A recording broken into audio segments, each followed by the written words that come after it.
Okay, today we're going to talk about the flash zone offense.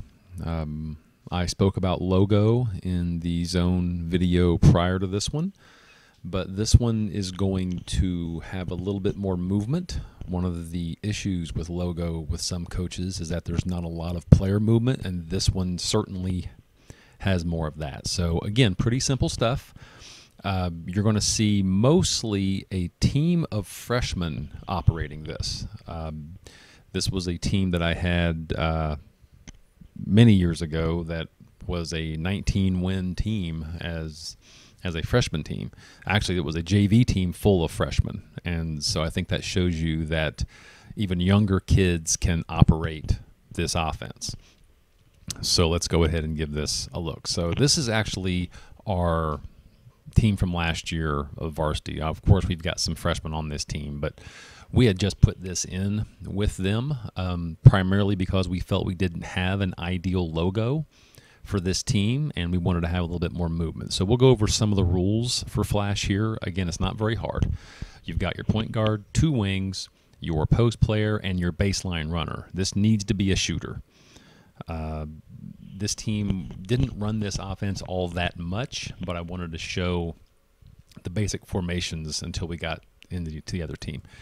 So on that first pass from guard to wing, the opposite wing is going to flash into the middle, which is why it's called flash.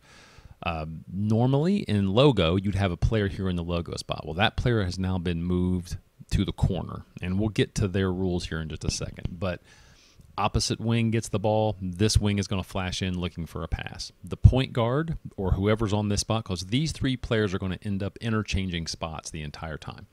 This player has to get out and replace. So it's pass here, you cut, you replace. And we flash to the middle looking for the ball. This player's got to get over here. The post player here is just standing in the short corner. She should not be doing that. This player should be, particularly with her skill set, she should be banging in here, posting up immediately. The post player, if you have a player in this spot that is more a traditional post player, and unfortunately I don't have a lot of tape on that, but she's basically triangle following the ball. So if the ball gets passed up top, this player's posting up right in the middle for a high-low. It gets passed over here, she's ducking in right here looking for the ball. So she's basically following the ball in that traditional triangle formation. Your baseline runner, I give this player a lot of freedom. You don't want her just running, but she can stay put for now, and I'll explain kind of when she's triggered to move. But right now, we're looking to the middle. It's not open. This player can pop right back to the top, and we can swing it on this side, then this player would cut to the middle. However, another option here, which is what she does, which is an option I like a lot, she decides to dribble back to the top. Now, on a dribble up, we definitely want this player to run to overload. She doesn't go, but you'll see clips of that later. Again, they were just learning this. So there's our dribble up. Now let's see what happens here. And this is something that I think is pretty good for any zone offense to kind of use. By now, our runner should be going, and she should be posting up, maybe even screening in this player to free this player up. But if you look on this dribble up action, again, they're in a zone, and it's really important for coaches and players to understand how the zone operates in order to attack it, which is kind of why I like quick hitters on zones, which I'll get a video on that later. But on this dribble up, we know this player is going to follow her. At some point, though, she's going to bump her off to somebody else. So the key here is when this player dribbles up, the player that flashes knows if I replace, I've got a really good chance for a shot.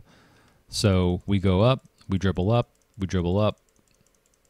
At this point, we should be thinking throwback, which is why this player needs to be running. So you'll have a player here, player here. It's a little late, and she probably needs to get a little bit deeper, but this is usually a great opportunity to drive, shoot a 3, or had she ran to the corner for an open 3 here. And again, she should be posting up. But we still get this, a nice drive middle, and we draw a foul, and we're going to shoot free throws. So here's the same team. Ball goes to the Ball goes to the wing. This player is going to flash to the middle. She is posting up now. We had operated the offense a little bit longer. Goes middle, and immediately you're going to have a great little chance for a dump-off layup. Pretty easy. Okay, so these are the freshman girls, and they were actually really good at this. So you had 3 really solid guards here. This was a pseudo post player. She was one of those tweener players that wasn't necessarily a true post, but she wasn't really a guard either. So we put her down here primarily as a screener. And, you know, she wasn't a huge post-up threat, but her role was still important. If this was a traditional post player, she would be doing the triangle posting up, like I said before. And this player here was a very, very good shooter. So this was a good offense for this team. Okay, ball goes to the wing. Flashing in, looking for the ball. Don't have it. And then she's going to pop back out.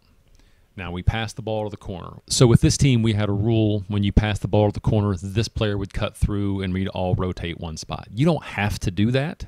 You can have these players just stay if you want. Whatever your team can handle and whatever you think is best for your group. One rule that we did have that I kind of like is, see, we're trying to drive, nothing's there. If this player doesn't have a shot, when she passes it back out, either to the wing or the top, she takes off. We certainly want that because we know we're probably going to reverse the ball. So here on that pass, she's flashing in, she's going here, and here comes our baseline runner. And you could not give her that. Okay, moving on. We want a hard flash into the middle. Don't jog this. We're replacing, and I'll show you some actions on here in a second. We're waiting here. There's our shooter. Pass. Now again, they're going to cut through. You don't have to do that, but I like to have the movement here. We're swinging it. There goes our runner. Open shot. Okay. Again, we want a hard flash. Now you can make the pass here. Let's back this up just a little bit. So when the ball goes here, this player should already be sprinting into this open area. But if it's passed immediately, we can still make the pass from corner to middle sometimes if that is an option. She was just late getting there. So nothing's there. We don't have anything. There's our pass back out. There goes our runner. We swing. We swing. This player should be coming in for an overload. And really good job by just taking advantage of what's there and driving and scoring. Okay. This was a pretty good team, a pretty good defensive team that we were playing here. Again, this is kind of going back in the vault for me. This has been several years ago, but it was still a game that I recall. So there goes our pass. So on this, we should have a flash in right here. There's our runner. We hit the ball to the middle. That's great because the defense is going to collapse, and we know that we have our shooter here, and we also have, this is another pretty good shooting guard here. So we had 5 guards in this set. Pretty good look. Okay, here we are again. Pass back out. There goes our runner again. This is a pretty good possession by this team. A lot of patience. Flash to the middle. Replace. A lot of good movement here. Ball's moving. Ball's moving. Don't have it. Pop back out. We're still running.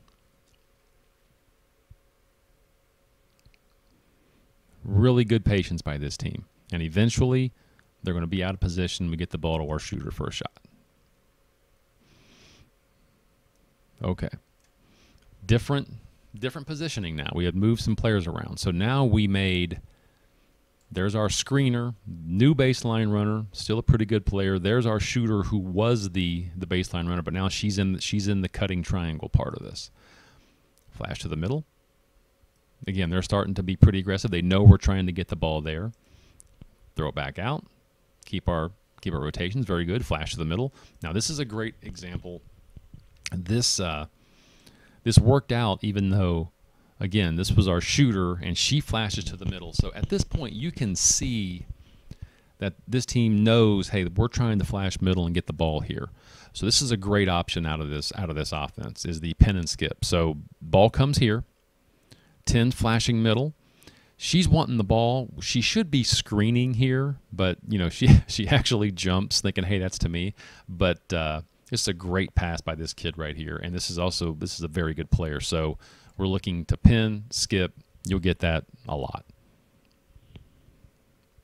Okay, I think this is the last one, and you get another really good example of now we've got, this was a shooter, and we've put our player back on the baseline. And these two are almost both kind of running the baseline here. Moving it out, getting a swing, don't have it, get it back out. She's looped back around, she's running the baseline. Really good stuff. Hard to guard this stuff. A lot of movement, swinging it back, and she gets a shot. And let's watch this again. So we knew that both of these kids could shoot, so we didn't want to use her as just sort of a post screener. So once this player ran to the baseline, let's back this up here. Once this player had the ball in the corner and passed it out, she ran baseline. She stayed put, as you can see here. There goes number 10 to the baseline. Now the next runner, she's now going to be running. I didn't want her to just keep going back and forth, but I didn't want to use her as just a screener. So on that dribble up action, remember, on the dribble up, we should be going. There's a dribble up, and there goes number 20. She takes off. She's behind the defense, and this is really hard to guard. So dribble up, our point guard here, right here, replaces the action. She's flashed middle. Dribble up, keep going, throw back. That's a good opportunity for a shot. That's the middle defender who doesn't want to come out. One more easy kick for a shot. So that's flash. It's an offense that you can use if you've got a really good shooter running the baseline. I really like this as well. If you've got a great post player who can run that little triangle action, set screens for your shooters, and then shape up. If you've got 3 good guards and you don't mind them catching the ball in the middle, we didn't see any examples of this, but if you've got really good players that can flash into the middle here and take a logo shot, that's a great option.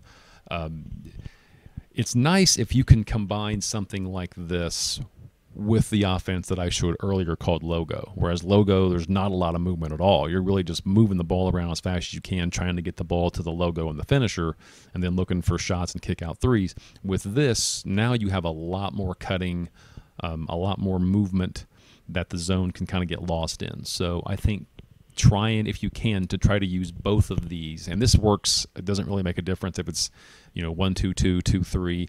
1-3-1's a little bit different, but if you see one of those traditional zones or even a 1-2-2, this is really good to run against that. So that's flash.